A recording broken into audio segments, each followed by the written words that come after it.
খালেদা জিয়াকে ক্যান্টনমেন্টের বাড়ি থেকে উচ্ছেদের নৈপথ্যে যারা ছিল তাদের তালিকা আমরা ইতিমধ্যে জানতে পেরেছি। প্রিয় দর্শক, 5ই আগস্ট ছাত্র জনতার গণঅভ্যুত্থানে দেশ থেকে পালিয়ে ভারতে আশ্রয় নিয়েছে শেখ হাসিনা। তার পালানোর পর আইন কমিশনের চেয়ারম্যান পদে ছাড়েন সাবেক প্রধান বিচারপতি ABM খায়রুল হক। এরপর থেকে অনেকটা লাপাত্তা তিনি। তার হাতের ছোঁয়ায় দেশের বিচার বিভাগ ও গণতন্ত্র ধ্বংস হয়ে গেছে। বিএনপির চেয়ারপারসন বেগম খালেদা জিয়াকে ক্যান্টনমেন্টের বাড়ি থেকে উচ্ছেদের নৈপথ্যে ছিলেন ABM খায়রুল। সাবেক প্রধানমন্ত্রী ও বিএনপির চেয়ারপারসন খালেদা জিয়াকে ক্যান্টনমেন্টের বাড়ি থেকে উচ্ছেদের নৈপথ্যে ছিলেন খায়রুল হক, মোজাম্মেল হোসেন ও সুরেন্দ্র কুমার সিনহা। খায়রুল হকের নেতৃত্বে এই তিনজনের আপিল বিভাগের বেঞ্চেই শুনানি ছাড়া বাড়ি থেকে উচ্ছেদের বিষয়টি চূড়ান্ত হয়েছিল। খালেদা জিয়ার আবেদনের শুনানি ছাড়াই তারা একতরফা রায় দিয়েছিলেন। বিচারাঙ্গনে আলোচিত ও সমালোচিত এই বিচারপতির আচরণের চেয়েও বেশি বিতর্ক সৃষ্টি করেছিল তার কয়েকটি রায়, যা আওয়ামী লীগের রাজনৈতিক অবস্থানের জন্য ছিল সুবিধাজনক বা সমর্থনসূচক ছিল। এসব রায় নিয়ে প্রশ্ন ওঠার পাশাপাশি তার নিরপেক্ষতা নিয়েও প্রশ্ন উঠেছিল। তিনি নিজে আওয়ামী লীগ সরকারের আমলে নানাভাবে সুবিধাপ্রাপ্ত হয়েছেন। তাকে প্রধান বিচারপতি করা হয়েছিল কয়েকজন জ্যেষ্ঠ বিচারপতিকে ডিঙিয়ে।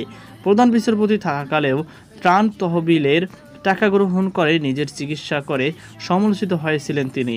অবসর গ্রহণ করার কয়েকদিন আগে তিনি ত্রয়োদশ সংশোধনী মামলায় তত্ত্বাবধায়ক সরকার ব্যবস্থা বাতিল করেন, যার ফলে দেশের রাজনৈতিক সংঘাতের পথ উন্মুক্ত হয়। নিজেরাই দেওয়া সংক্ষিপ্ত আদেশ থেকে বিতর্কিতভাবে সরে এসে রায় দেন, যার মাধ্যমে শেখ হাসিনাকে ভোট ডাকাতির চূড়ান্ত সুযোগ তৈরি করে দেয়। এসব ছাড়াও খায়রুল হক নানা কারণে আলোচিত ছিলেন। রাজনৈতিক একটি বিষয়কে আদালতের আওতাধীন করে শহীদ রাষ্ট্রপতি জিয়াউর রহমানের স্বাধীনতার ঘোষক নন বলে রায় দিয়েছেন তিনি। ওই রায় রাজনৈতিক শক্তিগুলোর একটি অংশকে যেমন খুশি করেছে, অন্য অংশকে তেমনই করেছে ক্ষুব্ধ। রাজনৈতিক বিষয়ে ওই রায়ের সঙ্গে তার প্রতি সরকারের বিশেষ সুদৃষ্টির সম্পর্ক নিয়ে মানুষের মধ্যে বিভিন্ন অস্বস্তিকর সন্দেহ ছিল। সেই সন্দেহ তিনি উস্কে দেন অবসর গ্রহণের প্রায় 2 বছর পর আইন কমিশনের চেয়ারম্যান পদ গ্রহণ করে। মূলত দেশের বিচার বিভাগের উচ্চাসনে বসে ফ্যাসিবাদের প্রতিষ্ঠায় শেখ হাসিনাকে সহযোগিতা করাই ছিল তার মূল কাজ। শেখ হাসিনা সরকারের পতনের পর 13 আগস্ট খায়রুল হক আইন কমিশন চেয়ারম্যানের পদ থেকে পদত্যাগ করেন। এরপর একাধিক মামলা দায়ের পর গা ডাকা দেন। 18 আগস্ট ঢাকা আইনজীবী সমিতির সদস্য ইমরুল হাসান বাদী হয়ে ঢাকার আদালতে খায়রুল হকের বিরুদ্ধে মামলা করেন। মামলায় খায়রুল হকের বিরুদ্ধে সংবিধানের ত্রয়োদশ সংশোধনী বাতিলের রায় পরিবর্তন এবং জালিয়াতির অভিযোগ আনা হয়। 28 আগস্ট দুর্নীতি ও রায় জালিয়াতির অভিযোগে তার বিরুদ্ধে শাহবাগ থানায় মামলা করেন আরেক আইনজীবী। এর আগে 25 আগস্ট খায়রুল হকের বিরুদ্ধে একই বিষয়ে নারায়ণগঞ্জের ফতুল্লা থানায় আরেকটি মামলা হয়।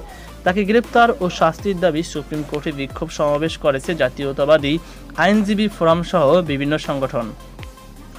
অ্যাটর্নি জেনারেল অ্যাডভোকেট আসাদুজ্জামান সম্প্রতি এক সভায় বলেন, বিচারাঙ্গনের কোনো মাফিয়া থাকবে না, কোনো চক্রের সিন্ডিকেট থাকবে না। সাবেক প্রধান বিচারপতি খায়রুল হক এবং সৈয়দ মাহমুদ হোসেন ত্রয়োদশ সংশোধনী বাতিলের মাধ্যমে ভোটের অধিকার হরণ নিশ্চিত করেছিলেন। সুপ্রিম কোর্টের জ্যেষ্ঠ আইনজীবী জয়নুল আবেদিন যুগান্তরকে বলেন, বিচার বিভাগ ও গণতন্ত্র ধ্বংসকারী ছিলেন বিচারপতি খায়রুল হক। তাকে গ্রেপ্তার করে বিচারের মুখোমুখি করা দরকার। তো প্রিয় দর্শক, এই ছিল আমার সর্বশেষ আপডেট। সকল আল্লাহ হাফেজ।